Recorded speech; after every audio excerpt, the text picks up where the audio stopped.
তালের সিজন আর তাল পিঠা খাবো না তা কি হয়। হ্যালো এভরিওয়ান, আসসালামু আলাইকুম। যেখান থেকে আমার ভিডিওটি দেখছেন আশা করছি সবাই খুব ভালো আছে। আজকে তৈরি করব তালের পিঠা, তো সেই ভিডিওটি আপনাদের সাথে শেয়ার করব। ভিডিওর শুরু থেকে শেষ পর্যন্ত সাথেই থাকবেন। এবার সিজনের প্রথম দিকে আমি তাল পিঠা বাবার বাসায় খেয়েছি, তবে আম্মুর হাতে বানানো। তো আজকে আমি নিজের হাতে তাল পিঠাটি তৈরি করব, তো সেই ভিডিওটি আপনাদের সাথে শেয়ার করব। ভিডিওর শুরু থেকে শেষ পর্যন্ত সাথেই থাকবেন। পিঠা বানানোর জন্য এখানে প্রথমে আমি সুজির একটা ব্যাটার তৈরি করে নিব। তার জন্য হাফ কাপ সুজি নিয়ে নিলাম। 1/3 কাপ পানি দিয়ে এই সুজিটাকে 10 মিনিটের জন্য ভিজিয়ে রেখে দিব। তাহলে এই সুজিটা নরম হয়ে সফট একটা ব্যাটারে পরিণত হবে। আর এটা আমি তালের পিঠাতে দিয়ে দিব। তো পানিটা দিয়ে একটু নেড়ে চেড়ে এটিকে 10 মিনিটের জন্য রেখে দিব। তো এই ফাঁকে আমি তালের ব্যাটার রেডি করে নিব। এখানে আমি তালের সঙ্গে পানি অ্যাড করে দিয়েছি। আর এখন দিয়ে দিলাম 1 কাপ চালের গুঁড়া আর হাফ কাপ ময়দা, সাথে দিয়ে দিলাম 1 কাপ চিনি। চিনিটা আপনারা যে যার মতো দিয়ে দিতে পারেন। তারপর এটা হ্যান্ড উইক্সের সাহায্যে ভালোভাবে একটু ফেটিয়ে নিব। এটা যতটা ফেটাবেন ঠিক ততটাই ফুলকো ফুলকো হবে এই তালের পিঠা। এরপর আবারও এখানে 1 কাপ চালের গুঁড়া দিয়ে দিব। আর এটি বারে বারে দিতে হবে, নয়তো এটার মাপটা আসলে বোঝা যাবে না। আবারও সুন্দর করে ফেটিয়ে নিব।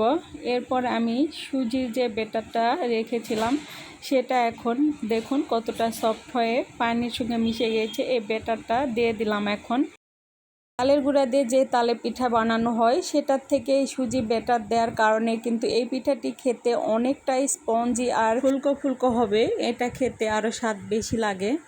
তো যার কারণে সুজির ব্যাটারটা দেওয়ার চেষ্টা করবেন পিঠা খেতে, তাহলে আরও বেশি ভালো লাগবে। তো আমি সুন্দর করে ফেটিয়ে নিব কয়েক মিনিট। আর ঘনত্বটা দেখে নিশ্চয়ই বুঝতে পারছেন যে কিভাবে এই ব্যাটারটা তৈরি করে নিয়েছি আমি। এখন 10 মিনিটের জন্য এটি রেস্টে রেখে দেব।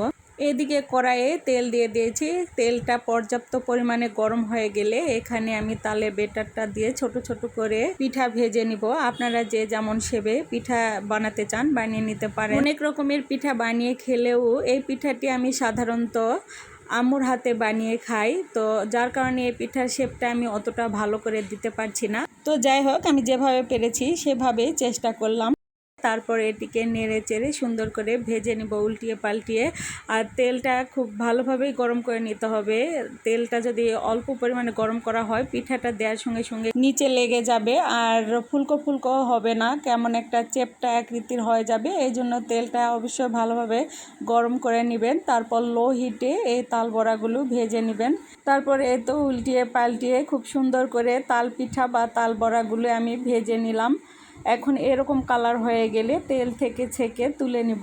দেখতে পাচ্ছেন যে এই তাল পিঠাগুলো কতটা ফুলকো ফুলকো হয়েছে। তালের পিঠাটা যতটা ফুলকো ফুলকো হয়েছে ততটাই স্পঞ্জি হয়েছে এই পিঠাটি।